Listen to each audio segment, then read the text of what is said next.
นี่แหละเครื่องขอพรทุกคนกราบบูชาเนาะสิ่งศักดิ์สิทธิ์ณที่แห่งนี้หญ้าเด้อนี่จุดธูปหลายสีนี่เป็นของ องค์ปู่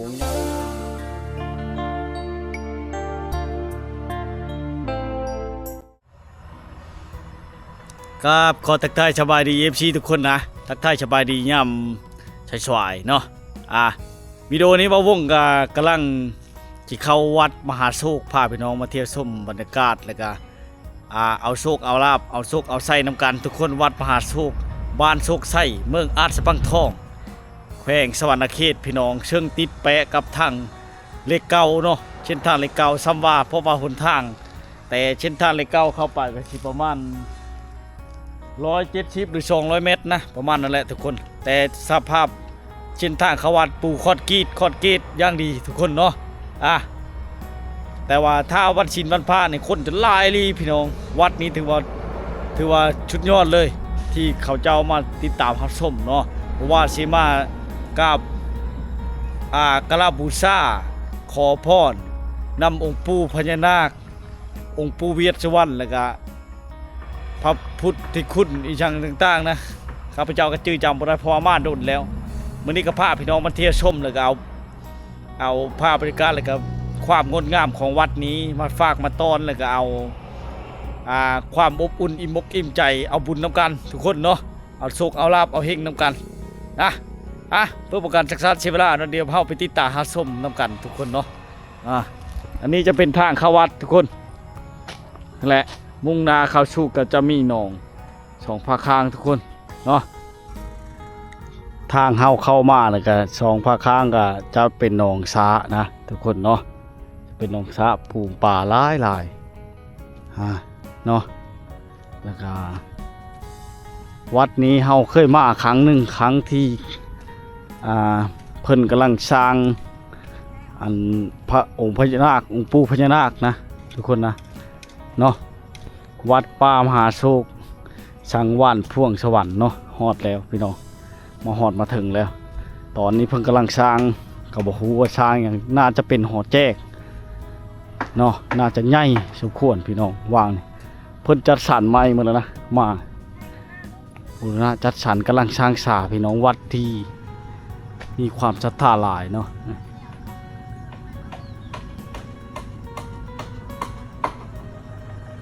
พิธีว่างศิลาจารึกเนาะสร้างทางเปตงคอนกรีตพี่น้องอันนี้เป็นผู้ศรัทธาสร้างทางคอนกรีตนี้พี่น้องเนาะว่างเบื้องขวาเข้ามาวัดแล้วมันจะมีบ่อนจอดสถานที่จอดรถจักรมอเตอร์ไซค์พี่น้องเนาะหรือว่ารถใหญ่เข้ามาเพิ่นจะจัดสรรไม้มาแล้วนะมาวางจะอ้อมล้อมเป็นกว้างขวางวัดนี่เนาะไปเลยได้ทุกคนจนหอบเนาะ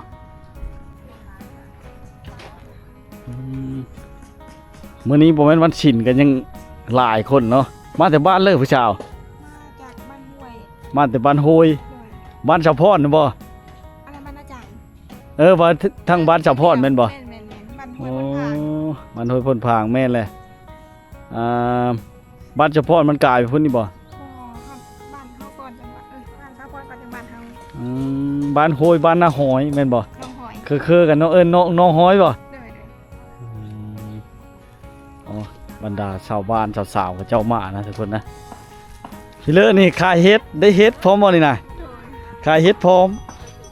นี่มาทำบุญก็ได้เฮ็ดบะแกงพร้อมเนาะคันชื่อฉลาพี่น้องโอ้กำลังถูกเฮ็ดดังโง่เนาะแม่นบ่ที่เจ้าเอิ้นนี่ซั่นเลยดังโง่คือบ่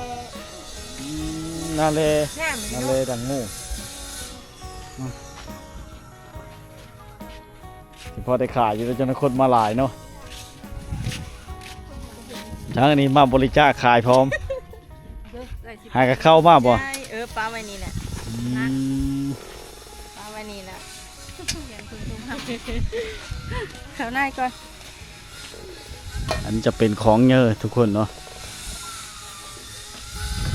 อันนี้เป็นบ่อนบริจาคทำบุญเลิกไปขายมาขาย บริจาคทำบุญว่างนี้ทุกคนเพิ่นจัดสรรอย่างดีเนาะฮะ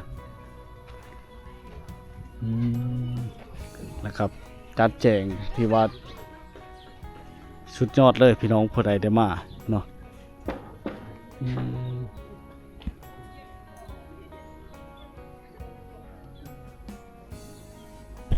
ว่างนี้เพิ่นกำลังสร้างเนาะเพื่อจะทำบุญทำทานหรือว่ามาบริจาคด้วยตัวเองก็มาได้เส้นทางเล็กเก่าเขามากก็จะประมาณ170 เมตรหรือ200 เมตรนะทุกคนนะรู้ว่าเขากำลังขี่ช้างอะไรนี่เดี๋ยวถามช้างก่อนนะกำลังขี่ช้างโหดเจ๊กบ่นี่แม่นบ่โอ้คือสิยิ่งใหญ่ขนาดเนาะใหญ่เสาหลายต้นนั่นลีเนาะจากต้นในเสามันนะ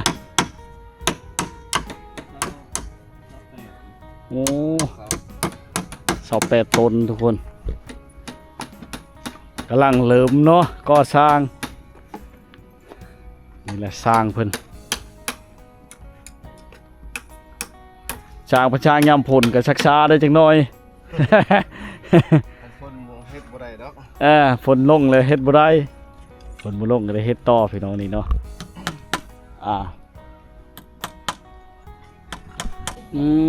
ข้างนี้เป็นคันบาคันแก่บูชาทั้งพุ้นบ่ ขอพรบูชาอยู่ปีนี้ โดย ข่าวผู้เดียวได้หลาก่อน เพิ่นจะจำแนกก็เรียบร้อยพี่น้องนี่แก้ววันนี้โชคดิฉันต่างๆนี่เนาะ จำแนกให้เรียบร้อย ที่ เห็นบ่ หินเงินหินคำหินเพชรหินค่อยมีหมดทุกอย่างเลยทุกคน จะให้ข่าวผู้เดียว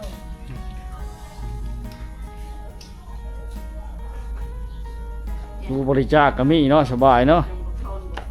อืมเบิ่งเอาเด้อมักได้ชอบได้จัดมาได้เลย นี่จะเป็นคันขอพร อย่าบ้างนะผู้เจ้า อันนี้จะเป็นคันขอพรเนาะจะเข้ามาแล้วจะเลือกคันละ70,000 กีบนะพี่น้องเนาะจะมีบอนลายบอนเนาะ อัน แนะนำเด้อสิจื้อบ่บัดนี้ องค์ปู่องค์ย่าเด้อนี่จุดธูปหลายสีนี่เป็นขององค์ปู่องค์ องค์ปู่องค์ย่าพญานาคนี้ องค์ปู่องค์ย่าพญานาคอันนี้ โดย จุดกับเพิ่นนี้ สีแดง9 ดอกนี่จุดน้ำปู่เวสสุวรรณโนองค์น่าอยากขึ้นไปสิเห็นดอก โดย จากนั่งสีขาวนี่จะจูดกับหมักเบงนี่บูชากับหมักเบงนี่บอละกิ้งเด้อบ่แม่นมดคู่ได้อันนี้เป็นผ้าใหญ่ผ้าซิมมารี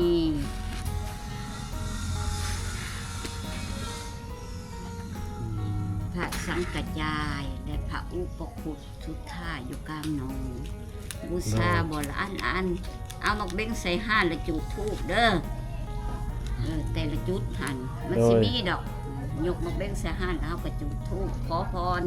มีคำอธิษฐานคำเว้าขักแหน่เลยจบ โอ้ยขอบเจอหลาย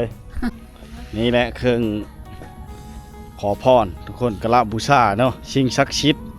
ณที่แห่งนี้เพลอไปบ่ฮอดจอดบ่ถึงกะบ้านโศกไส้เด้อพี่น้องเมืองอัญจพังทองแขวงชนเขตติดแปะกับทางเลเก่าเนาะทางเฮา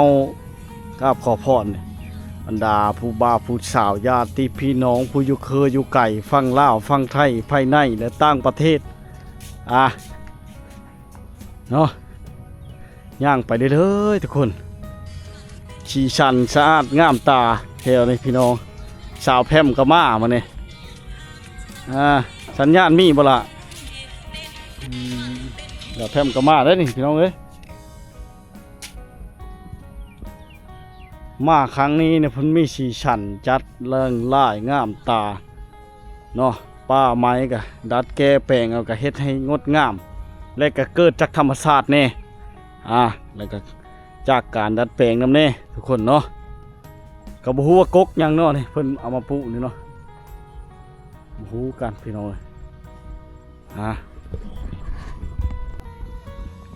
เข้ามาถึงนาเพิ่นจะเป็นพระใหญ่เนาะเพิ่นเว้าแล้วแต่เฮาก็บ่ชื่อทุกคนเลยเลี้ยวซ้ายมานี่จะเป็นองค์ปู่พญานาคหน้าพญานาคนาคีนาคราชอีกชั้งนี้แหละ ข้าพเจ้าก็ชื่อจำบ่ได้เนาะพี่น้องเพิ่นตบแต่งสีชันที่งดงามเลยวัดแห่งนี้ทุกคนเลยและสิ่งที่แปลกเนี่ยก็ไว้กราบบูชาจะเป็นทูป3 4 5 4ทูป5 6 4นี้ทุกคนเนาะแล้วก็ถวายโดยองค์พญานาคนี้นะ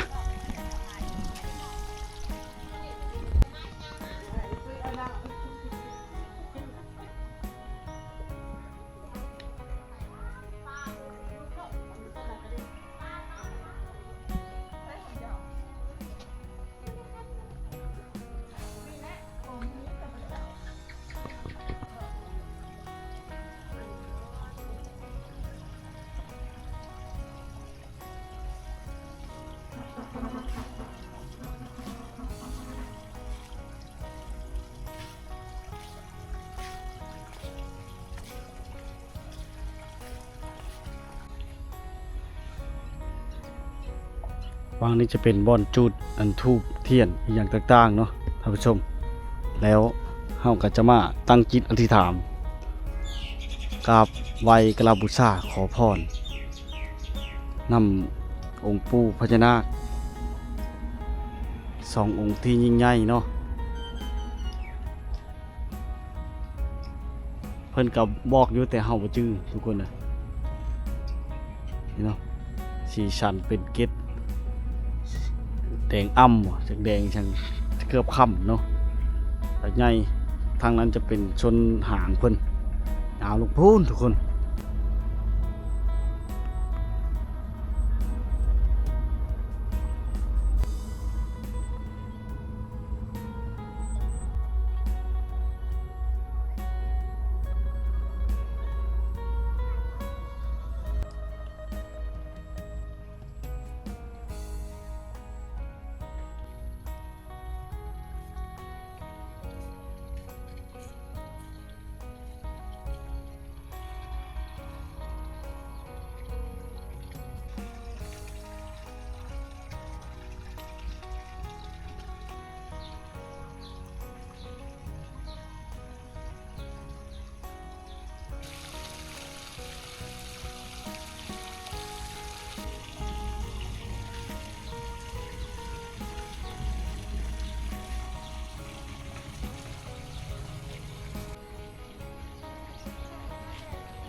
นี่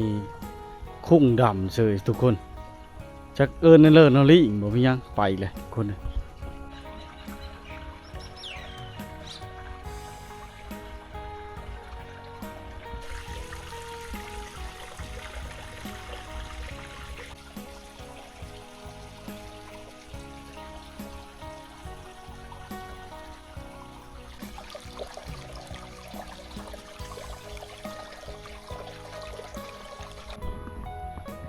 อันนี้จะเป็นคาถาบูชาขอพรขอทรัพย์นำปูพญานาคเนาะพี่น้องเนาะจะมีช่องผ่าคางได้เนาะคางนี้จะเป็นพระคาถามหาโชคมหาเฮงมหารวยเนาะ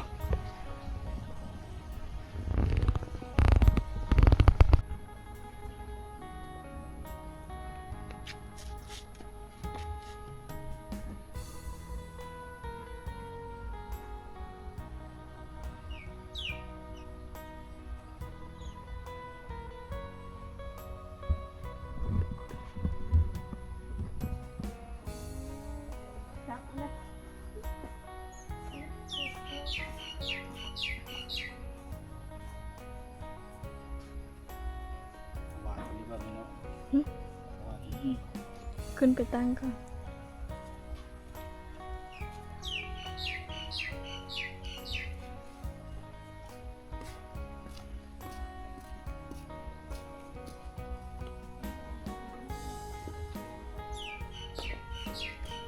อ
อันนี้จะเป็นบูชาพระองค์ใหญ่เนาะบอกว่าชื่อนี่เลยขาน้อยก็ได้เนาะอันนี้จะเป็นคำบูชาเพิ่นพี่น้องก็มีตู้ยอดเหรียญเนาะอย่างต่างๆ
หลังจากกราบไหว้พระพุท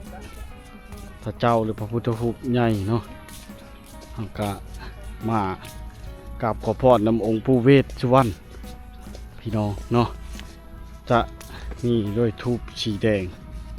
เนาะเป็นสัญลักษณ์เพื่อนจะแนะนำให้คำแนะนำอย่างดีพี่น้องเนาะของง่ายพี่น้องไป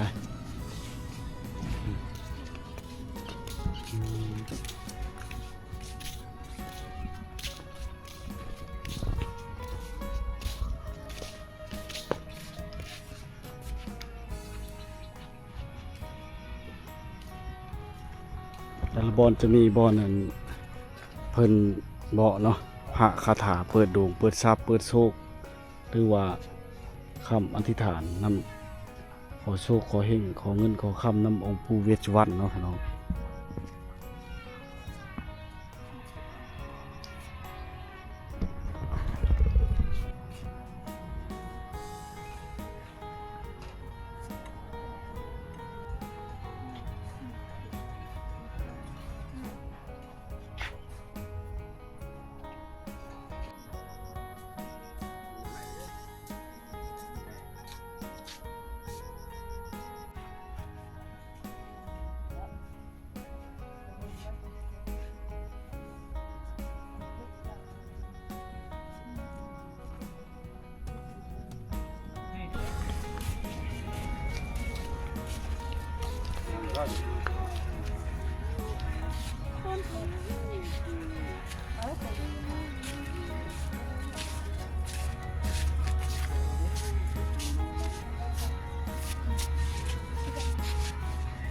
ได้ปะ เขียนมันละเขียนมันละ ถ่ายไปได้เลย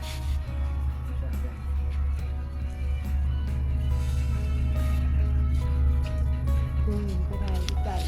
ไปกินไส้กินไส้ฮะกินไส้นี่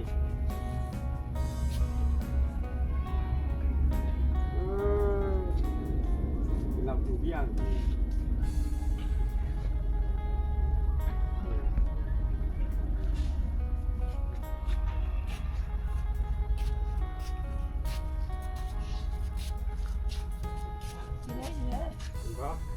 เห็นบ่นี่เดียวนี่นี่เด้ สถานที่วัดป่ามหาโชคก็ถือว่ากว้างขวาง และเก่าจัดสรรเป็นระเบียบเรียบร้อยถือว่าชุดยอดอลังการทุกคนที่เฮาได้มาเนาะช่องพระค้างก็จะเป็นป่าไม้ที่ประดับจากธรรมชาติเลยกับการดัดแปลงให้มันสวยชดงดงามเนาะหลังจากอันขอพรน้ำองค์ปู่เวชสุวรรณแล้วเราก็จะได้มาขอพรน้ำพระธุดงค์บ่พระช่างพี่น้องเนาะก็เลยผมก็คอมเมนต์มาเด้อเนาะแล้วก็จะมีคำบูชาเนาะหาเงินได้เก็บเงินอยู่และพระคาถาเลยทุกคนบูชาขอโชคขอรวยขอหั่งขอมีนำพระชีวลีเนาะพระศิวลีพี่น้องเนาะ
กดไงกดอันนี้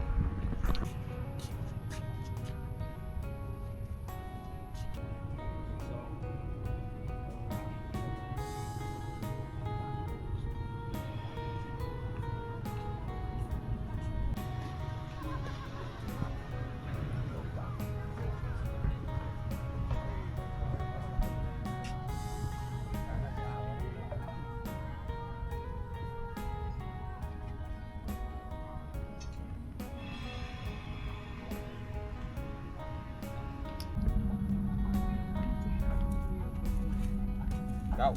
แล้ว 229 เก้าเนาะ แล้วจะมีเลข2เ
เล็กแดงแล้วก็เปลี่ยน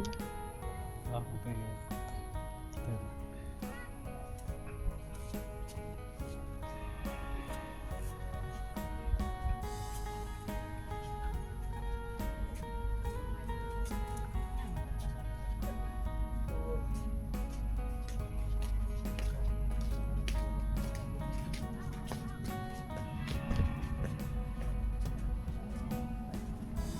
เขามาโลดเขามาบายโลด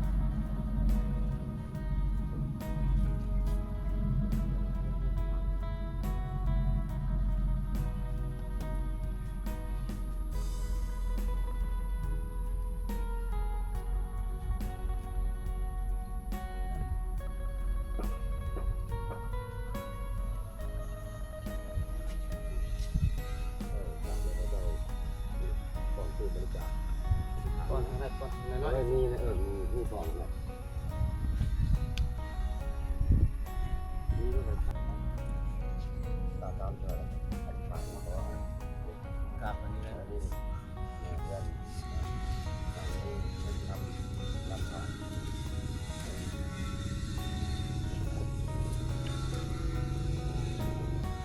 เอาไปนะทำพิจารณา อ่ะทุกคนเนาะที่วัดป่ามหาโศกเนาะเฮาก็ได้พาพี่น้องมาเที่ยวชมบรรยากาศแล้วก็สิ่งศักดิ์สิทธิ์ณที่แห่งนี้นะเพื่อเห็นก็เอาบุญต้องการพี่น้องเนาะให้โชคให้ลาภให้เฮงให้มั่งให้มีเช่นเก่าเช่นเคยบ่ว่าอยู่ทางภายในและต่างประเทศเนาะเอามาฝากมาตอนเพื่อที่บ่ทันได้เคยมาเพื่อที่ยังบ่ทันได้เคยไปกายมาเที่ยวชมเช่นทางเลเก่าที่บ้านโศกไส่เมืองอัญชพังทองแขวงชนเขตเนาะที่กระทางเลเก่าพี่น้องก็ไปหามาแว่มากระบูชาขอพรโชคเฮงใดเนาะสถานที่กว้างขวางทุกคนสถานที่จอดรถมีอย่างต่างๆบอกว่าจะเป็นพระพุทธเจ้าพระพุทธรูปพระพุทธองค์เนาะองค์ปู่เวชสุวรรณองค์พญานาคอย่างต่างๆเนาะก็มีหลายบอนหลายมงหลายบอนนะที่เฮาได้เบิ่งได้ชมก็เป็นนองที่ยิ่งใหญ่ทุกคนเนาะนองสะ